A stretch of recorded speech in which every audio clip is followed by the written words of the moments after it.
Dear students, I have given third problem, that is Zikos Toys Limited and Twinkle Toys Limited. First of all, as usual, you have to write information. ಆ ಪ್ರಾಬ್ಲಮಲ್ಲಿರುವಂತಹ ಮಾಹಿತಿಗಳನ್ನು ತೆಗೆದು ಬರೆಯುವಂಥದ್ದು. First consignor is Zikos Toys Limited, consignor. Then consignee, Twinkle Toys Limited, consignee. Total quantity of goods 1000. Invoice or cost price 150. Expenses of consignor, freight 10,000 and insurance 1,500. Then quantity of goods damaged. In this problem we have goods damaged, that is abnormal loss. This is abnormal loss. That is 100 toys damaged in voyage, during voyage. In problem there is mentioned during voyage. Underline that. During voyage means during transport or transit, ಪ್ರಯಾಣದಲ್ಲಿ ಅಂತ. Then expenses of consignee ಪ್ರಾಬ್ಲಮಲ್ಲಿ ಕೊಟ್ಟಿದ್ದಾರೆ. Customs duty 14,400. Customs duty is a non recurring expenses, so it is a non recurring expenses of consignee ಆಗ್ತದೆ. Then godown rent advertisement 2,000. So these two expenses of consignee. Then quantity of goods sold 800. Selling price 220. Then commission rate 5% on sales. Advance payment, ಇಲ್ಲಿ ಈ ಪ್ರಾಬ್ಲಮಲ್ಲಿ ಒಂದು advance payment ಅಂತಿದೆ. ಇದು actually bank draft, bills receivable ಅಲ್ಲ. So consignee account prepare ಮಾಡುವಾಗ by bank account ಅನ್ನೋ entry ಮಾಡುವಂಥದ್ದು consignee. Then unsold goods, we have to calculate unsold goods. ಯಾವ ರೀತಿ ಕ್ಯಾಲ್ಕುಲೇಟ್ ಮಾಡೋದು ಅಂದರೆ 1000 ಟೋಟಲ್ ಗೂಡ್ಸ್ 1000, ಅದರಲ್ಲಿ 800 ಸೋಲ್ಡ್, ನಂತರ 100 damaged. So remaining 1000 minus 800 minus 100. This is unsold goods. ಇಷ್ಟು ಇನ್ಫಾರ್ಮೇಷನ್ಗಳನ್ನು ನಾವು ಫಸ್ಟಿಗೆ ರೆಡಿ ಮಾಡಿಟ್ಕೋಬೇಕು. ಮೇಯ್ನಾಗಿ 10 ಇನ್ಫಾರ್ಮೇಷನ್ ಇಂಪಾರ್ಟೆಂಟ್ ಆಗಿರ್ತದೆ ಟಿಲ್ ಕಮಿಷನ್ವರೆಗೆ. ಆಮೇಲೆ ಕೆಲವೊಂದು ಪ್ರಾಬ್ಲಮ್ಗಳಲ್ಲಿ ಅಡ್ವಾನ್ಸ್ ಪೇಮೆಂಟ್ ಅಥವಾ ಕೆಲವೊಂದು ಪ್ರಾಬ್ಲಮ್ಗಳಲ್ಲಿ ಬಿಲ್ಸ್ ರಿಸೀವೇಬಲ್ ಇರ್ತದೆ. ಕೆಲವು ಪ್ರಾಬ್ಲಮ್ಗಳಲ್ಲಿ ಈ ಥರ ಬ್ಯಾಂಕ್ ಡ್ರಾಫ್ಟ್ ಆ ಥರ ಇರ್ತದೆ. Okay, unsold goods. Okay, next working note. ಈ ಪ್ರಾಬ್ಲಮಲ್ಲಿ ಅಬ್ನಾರ್ಮಲ್ ಲಾಸ್ ಬಂದ ಕಾರಣ first working note calculation of abnormal ಲಾಸನ್ನು ಫಸ್ಟ್ ಕ್ಯಾಲ್ಕುಲೇಟ್ ಮಾಡಬೇಕು. ನಾನು ಕೊಟ್ಟಿರೋ ಫಾರ್ಮ್ಯಾಟ್ ಪ್ರಕಾರ ಕ್ಯಾಲ್ಕುಲೇಟ್ ಮಾಡುವಂಥದ್ದು. ನೋಡಿ, ವ್ಯಾಲ್ಯೂ ಆಫ್ ಗೂಡ್ಸ್ ಡ್ಯಾಮೇಜ್ಡ್ ಫಸ್ಟಿಗೆ, ಅಂದರೆ ಎಷ್ಟು ಗೂಡ್ಸ್ ಡ್ಯಾಮೇಜ್ ಆಗಿದೆ ಅದು ಕ್ಯಾಲ್ಕುಲೇಟ್ ಮಾಡೋದು. Quantity of goods damaged into invoice price ಅಥವಾ ಕಾಸ್ಟ್ ಪ್ರೈಸ್ ಇಲ್ಲಿದೆ. So 100 into 150 15,000. 100 ಇಂಟು 150 15,000. ನೆಕ್ಸ್ಟ್ ಅದಕ್ಕೆ add proportionate non recurring expenses of ಕನ್ಸೈನರ್ನ ಪ್ರಪೋರ್ಷನೇಟ್ ನಾನ್ ರಿಕರಿಂಗ್ ಎಕ್ಸ್ಪೆನ್ಸನ್ನು ಆ್ಯಡ್ ಮಾಡುವಂಥದ್ದು. ಇಲ್ಲಿ ಎಲ್ಲವೂ ಕನ್ಸೈನರ್ಗೆ ಎಕ್ಸ್ಪೆನ್ಸಸ್ ಆಗಿರ್ತದೆ. 10,000 plus 1,500, that is freight and insurance. So 11,500 ನಾನು ಫಾರ್ಮ್ಯಾಟಲ್ಲಿ ಕೊಟ್ಟಿದ್ದೆ ಯಾವ ರೀತಿ ಮಾಡುವಂಥದ್ದು. Proportionate non recurring expenses of consignor ಮಾಡೋದು. Expenses of consignor divided by quantity of total goods 1000 into quantity of goods damaged. ಇಲ್ಲಿ goods damaged 100. So it becomes 11,000 divided by 1,000 into 100. It becomes I guess 1,150. So total ಇದೆರಡು. ಮತ್ತು ಕನ್ಸೈನಿಯ ವಿಷಯ ಹೇಳೋದಾದರೆ, ಕನ್ಸೈನಿಗೆ abnormal loss calculation ಮಾಡುವಾಗ note ಮಾಡಿಟ್ಕೊಳ್ಳಿ. Abnormal loss calculation ಮಾಡುವಾಗ ಕನ್ಸೈನಿಗೆ ಯಾವುದೇ ನಾನ್ recurring expenses ಇರುವುದಿಲ್ಲ, add ಮಾಡಲಿಕ್ಕೂ ಇರುವುದಿಲ್ಲ. ಯಾಕೆಂದರೆ ಅದು ಅಬ್ನಾರ್ಮಲ್ ಲಾಸ್ ಯಾವತ್ತು ಕನ್ಸೈನರ್ನ ಕೆಟಗರಿಯಲ್ಲಿ ಆಗಿರ್ತದೆ. ಅಂದರೆ ಕನ್ಸೈನರ್ ಗೂಡ್ಸ್ ಸಾಗಿಸುವಾಗಲೇ ಲಾಸ್ ಆಗಿರ್ತದೆ, ಕನ್ಸೈನಿಗೆ ಅದರ ಲೆಕ್ಕಾಚಾರ ಬರುವುದಿಲ್ಲ ಅಥವಾ ಅದರ ಲಾಸ್ ಕನ್ಸೈನಿಗೆ ಬರುವುದಿಲ್ಲ, ರೆಸ್ಪಾನ್ಸಿಬಿಲಿಟಿ ಬರುವುದಿಲ್ಲ. ಸೊ ಇಲ್ಲಿ consignee nil. So total becomes 16,150. Okay, this is about calculation of abnormal loss. ಇನ್ನು ಕ್ಯಾಲ್ಕುಲೇಷನ್ ಆಫ್ ಕನ್ಸೈನ್ಮೆಂಟ್ ಸ್ಟಾಕ್ ಅಥವಾ ಕ್ಲೋಸಿಂಗ್ ಸ್ಟಾಕನ್ನು ಕ್ಯಾಲ್ಕುಲೇಷನ್ ಮಾಡುವಾಗ ಆ್ಯಸ್ ಪರ್ ಫಾರ್ಮ್ಯಾಟ್ ಕೊಟ್ಟ ಪ್ರಕಾರ value of unsold goods first calculate ಮಾಡಬೇಕು. ಹೇಗೆ ಅಂದರೆ quantity of goods unsold into invoice price. ಇಲ್ಲಿ ಇನ್ವಾಯ್ಸ್ ಪ್ರೈಸ್ ಮಸ್ಟ್ ಆಗಿರ್ತದೆ. ಇನ್ವಾಯ್ಸ್ ಪ್ರೈಸ್ ಕೆಲವೊಮ್ಮೆ ಕೊಡೋದಿದ್ದರೆ ಕಾಸ್ಟ್ ಪ್ರೈಸನ್ನು ಕೂಡ ಇನ್ವಾಯ್ಸ್ ಪ್ರೈಸ್ ಆಗಿ ನಾವು ತೊಗೊಳ್ತೇವೆ. ಬಟ್ ಇನ್ವಾಯ್ಸ್ ಪ್ರೈಸ್ ಮತ್ತು ಕಾಸ್ಟ್ ಪ್ರೈಸ್ ಎರಡೂ ಕೊಟ್ಟಿದ್ದರೆ ಇನ್ವಾಯ್ಸ್ ಪ್ರೈಸ್ಗೆ ಪ್ರಿಫರೆನ್ಸ್ ಕೊಡಬೇಕು. ಇನ್ವಾಯ್ಸ್ ಪ್ರೈಸ್ಗೆ ಪ್ರಿಫರೆನ್ಸ್ ಕೊಡಬೇಕು, ಯಾಕೆಂದರೆ ಇಲ್ಲಿ ಇನ್ವಾಯ್ಸ್ ಪ್ರೈಸ್, ಅದೇ ಥರ ಅಬ್ನಾರ್ಮಲ್ ಲಾಸಲ್ಲಿ ಕಾಸ್ಟ್ ಪ್ರೈಸ್, ಇಲ್ಲಿ ಕಾಸ್ಟ್ ಪ್ರೈಸ್ಗೆ ಪ್ರಿಫರೆನ್ಸ್ ಕೊಡಬೇಕು. ಓಕೆ, ಕ್ಲೋಸಿಂಗ್ ಸ್ಟಾಕ್ ಬಗ್ಗೆ value of unsold stock calculate ಮಾಡುವಾಗ ಕ್ವಾಂಟಿಟಿ ಆಫ್ ಗೂಡ್ಸ್ ಅನ್ಸೋಲ್ಡ್ 100 ನಾವಾಗಲೇ ಹೇಳಿದಾಗೆ into invoice price 150, so 15,000 it becomes. Again add proportionate non-recurring expenses of consignor.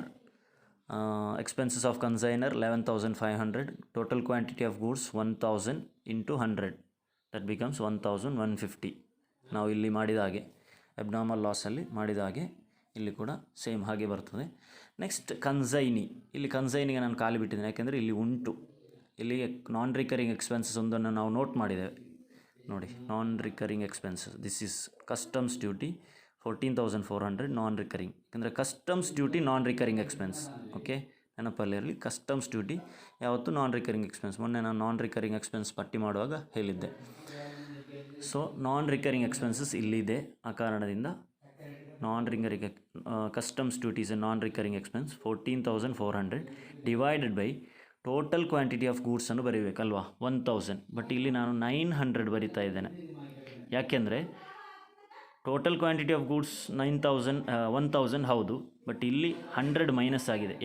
ಏನಾಗಿದೆ ಅಂದರೆ 100 damage ಆಗಿ ಹೋಗಿದೆ ಅಲ್ವಾ. ಅಬ್ನಾರ್ಮಲ್ ಲಾಸಲ್ಲಿ ನಾವು ನೋಡಿದ ಹಾಗೆ 100 ಡ್ಯಾಮೇಜ್ ಆಗಿ ಹೋಗಿದೆ, ಅಂದರೆ 1,000 ಮೈನಸ್ 100, ದಿಸ್ ಇಸ್ 900.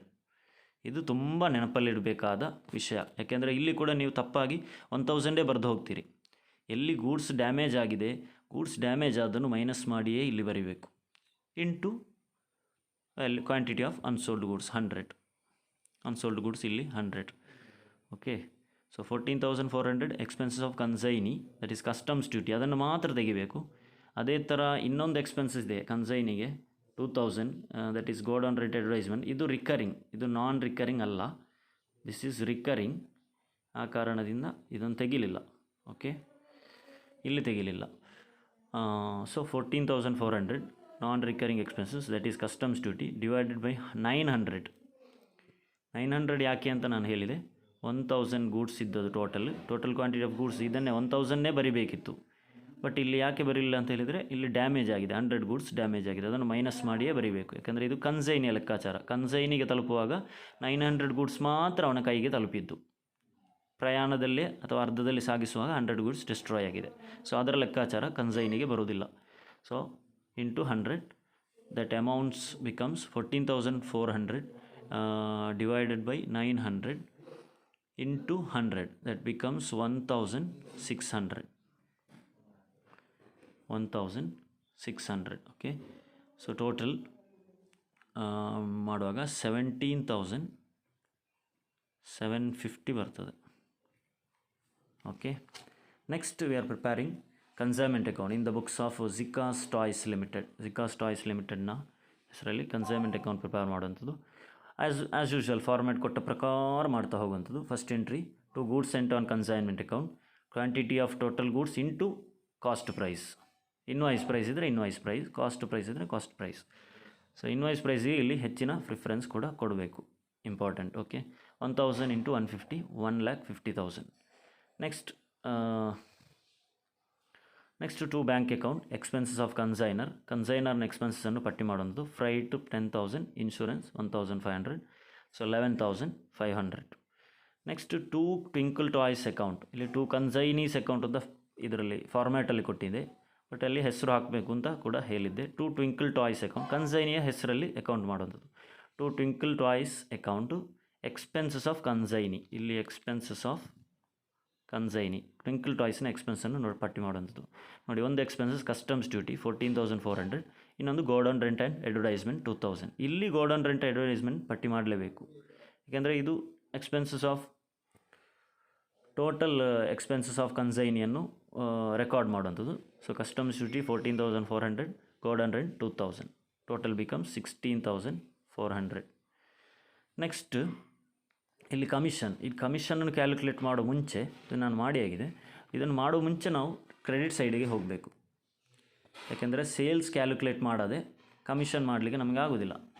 ಮಾಡೋರಿಗೆ ಮಾಡ್ಬೋದು, ಡೈರೆಕ್ಟ್ ಮಾಡೋರಿಗೆ ಮಾಡ್ಬೋದು, ಬಟ್ ಆದರೂ ಸ್ಟೆಪ್ ಬೈ ಸ್ಟೆಪ್ ಮಾಡುವಾಗ ಬೆಟರ್ ಇಲ್ಲಿಗೆ ಸ್ಟಾಪ್ ಮಾಡಿ ನೆಕ್ಸ್ಟ್ ಕ್ರೆಡಿಟ್ ಸೈಡಿಗೆ ಹೋಗೋದು. ಫಸ್ಟಿಗೆ by abnormal loss account first entry as per note 1 ಪ್ರಕಾರ ಸಿಕ್ಕಿದೆ abnormal loss 16,150.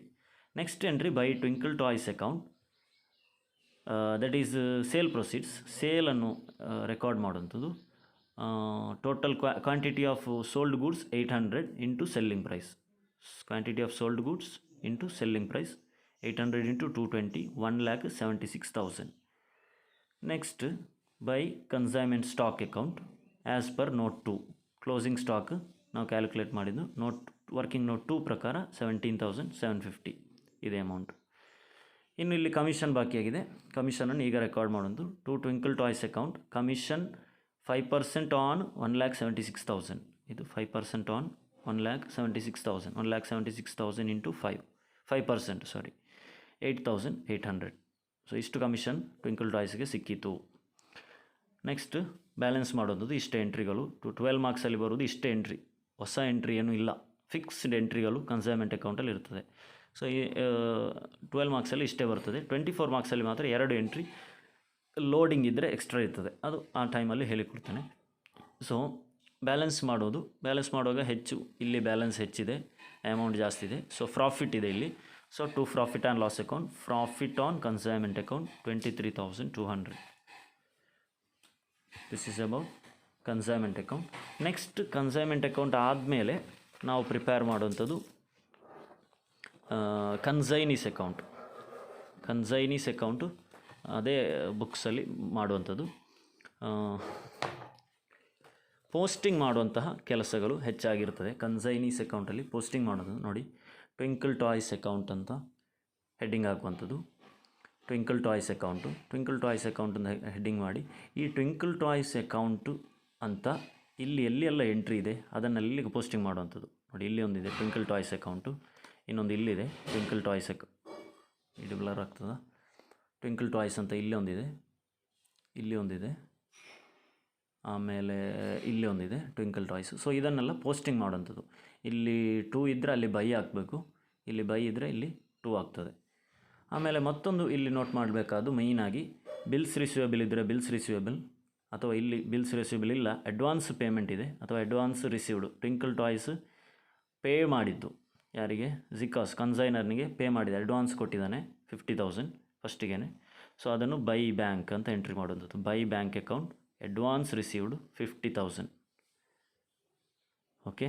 Next second by consignment account 16,400. ಇದು ಎಲ್ಲಿಂದ ಬಂದಿದೆ ಅಂತ ಹೇಳಿದರೆ ಇಲ್ಲಿ ಟು ಟ್ವಿಂಕಲ್ ಟಾಯ್ಸ್ ಅಕೌಂಟ್ 16,400 ಇದೆ. So to Twinkle Toys account ಇದೆ, ಅದನ್ನು 2 ಇದ್ದದ್ದು ಬೈ ಆಗ್ತದೆ. ಹೆಡ್ಡಿಂಗ್ ಇದರ ಹೆಡ್ಡಿಂಗ್ ಕನ್ಸೈನ್ಮೆಂಟ್ ಅಕೌಂಟ್, ಇದು ಕನ್ಸೈನ್ಮೆಂಟ್ ಅಕೌಂಟ್ ಆಗಿರ್ತದೆ. ಸೊ ಕನ್ಸೈನ್ಮೆಂಟ್ ಅಕೌಂಟ್ನ ಹೆಡ್ಡಿಂಗ್ ಆಗಿರ್ತದೆ. ಓಕೆ. ಆಮೇಲೆ ನೆಕ್ಸ್ಟ್ ಬೈ ಕನ್ಸೈನ್ಮೆಂಟ್ ಅಕೌಂಟ್ 8,800 ಇದು ಕಮಿಷನ್ ರೆಕಾರ್ಡ್ ಮಾಡಿದಲ್ಲ. ಸೊ ಕಮಿಷನ್ ರೆಕಾರ್ಡ್ ಮಾಡಿದ್ದು 8,800, ಇಲ್ಲಿ 8,800 ಬೈ ಕನ್ಸೈನ್ಮೆಂಟ್ ಅಕೌಂಟ್ 8,800. ನೆಕ್ಸ್ಟ್ ಇನ್ನೊಂದು ಕನ್ಸೈನ್ಮೆಂಟ್ ಇಲ್ಲಿ ನಾನು ಹೇಳಿದ್ದು ಇಲ್ಲಿದೆ, ಕ್ರೆಡಿಟ್ ಸೈಡಲ್ಲಿದೆ. By Twinkle Toys account 1,76,000. So by Twinkle Toys ಅಂತ ಇದೆ. ಸೊ ಇಲ್ಲಿಗೆ ಬರುವಾಗ ಟು ಕನ್ಸೈನ್ಮೆಂಟ್ ಆಗಬೇಕು, ಪೋಸ್ಟಿಂಗ್ ಮಾಡುವಂಥದ್ದು. ಲೆಡ್ಜರ್ ಪೋಸ್ಟಿಂಗ್ ನಿಮಗೆ ಗೊತ್ತಿರ್ತದೆ, ಅದೇ ಥರ ಟು ಕನ್ಸೈನ್ಮೆಂಟ್ ಅಕೌಂಟ್ 1,76,000. ಸೊ ಇಲ್ಲಿ ಬೇರೆ ಯಾವುದೇ ಎಂಟ್ರಿ ಇಲ್ಲ, 1,76,000 ಟೋಟಲ್ ಮಾಡೋದು, ಡಿಡಕ್ಟ್ ಮಾಡ್ತಾ ಬರೋದು ಬ್ಯಾಲೆನ್ಸನ್ನು by bank account 1,08,000 final settlement. ಯಾಕೆಂದರೆ ಇಲ್ಲಿ ಬ್ಯಾಂಕಲ್ಲಿ ಕೊಟ್ಟಿದ್ದಾನೆ ಇವನು ಹಣ, ಅಡ್ವಾನ್ಸ್ ಪೇಮೆಂಟ್ ಮಾಡಿದ್ದಾನೆ ಬ್ಯಾಂಕ್ ಡ್ರಾಫ್ಟು, ಸೊ ಉಳಿದದನ್ನು ಕೂಡ ಬ್ಯಾಂಕಲ್ಲಿ ಕೊಡ್ತಾನೆ ಅಂತ ಅರ್ಥ. 1,08,000 ಟ್ವಿಂಕಲ್ ಟಾಯ್ಸ್ ಇನ್ನೂ ಕೊಡಬೇಕು, ಯಾರಿಗೆ? ಕನ್ಸೈನರಿಗೆ ಕೊಡಬೇಕು ಅಂತ ಅರ್ಥ. ಕೊನೆಯದು ಇನ್ನೊಂದು ಅಕೌಂಟ್ ಮಾಡಲಿಕ್ಕೆ ಹೇಳಿದ್ದವರು, ಇದವರು ಮಾಡಿದ ರಿಕ್ವೆಸ್ಟ್ ಮಾಡಿದ ಕಾರಣ ಮಾಡಿದ್ದು abnormal loss account. So abnormal loss account ಎನ್ನುವ ಹೆಡ್ಡಿಂಗ್ ಅಥವಾ ಈ ವರ್ಡ್ ಈ ಕನ್ಸೈನ್ಮೆಂಟ್ ಅಕೌಂಟಲ್ಲಿ ಎಲ್ಲಿದೆ ಅಂತ ನೋಡೋದು. ಇಲ್ಲಿದೆ, ಬೈ ಎಬ್ನಾರ್ಮಲ್ ಲಾಸ್ ಅಂತಿದೆ. ಸೊ ಬೈ ಇದ್ದದ್ದು 2 ಆಗ್ತದೆ, 2 ಕನ್ಸೈನ್ಮೆಂಟ್ ಅಕೌಂಟ್ ನೋಡಿ, 2 ಕನ್ಸೈನ್ಮೆಂಟ್ ಅಕೌಂಟ್ 16,150. ಇನ್ನು ಬೈ ಬ್ಯಾಂಕ್ ಅಕೌಂಟ್, ಯಾವುದೇ ಬ್ಯಾಂಕಲ್ಲಿ ಅಂದರೆ ಈ ಬ್ಯಾಂಕ್ ಅಕೌಂಟ್ನ ಉದ್ದೇಶ ಅಂದರೆ ಏನಾದರೂ ಇನ್ಶೂರೆನ್ಸ್ ಕ್ಲೈಮ್ ಆಗಿದೆ, ಲಾಸ್ ಆಗಿದೆಯಲ್ಲ, 16,150 ಲಾಸ್ ಆಗಿದೆಯಲ್ಲ, ಏನಾದರೂ ಇನ್ಶೂರೆನ್ಸ್ ಕ್ಲೈಮ್ ಆಗಿದರೆ ಇಲ್ಲಿ ಬರ್ತದೆ, ಆ ಇನ್ಶೂರೆನ್ಸ್ ಕ್ಲೈಮ್ ಆಗಿದೆ ಇಷ್ಟು ಅಂತ ಹೇಳಿ. ಆಮೇಲೆ by profit and loss account, whole ಅಮೌಂಟನ್ನು ಪ್ರಾಫಿಟ್ ಆ್ಯಂಡ್ ಲಾಸ್ ಅಕೌಂಟ್ಗೆ ಆಗುವಂಥದ್ದು 16,150. So this is about third problem. If you have any clarification you can ask. Okay, ಅರ್ಥ ಆಗಿದೆ ಅಂತ ಭಾವಿಸ್ತೇನೆ.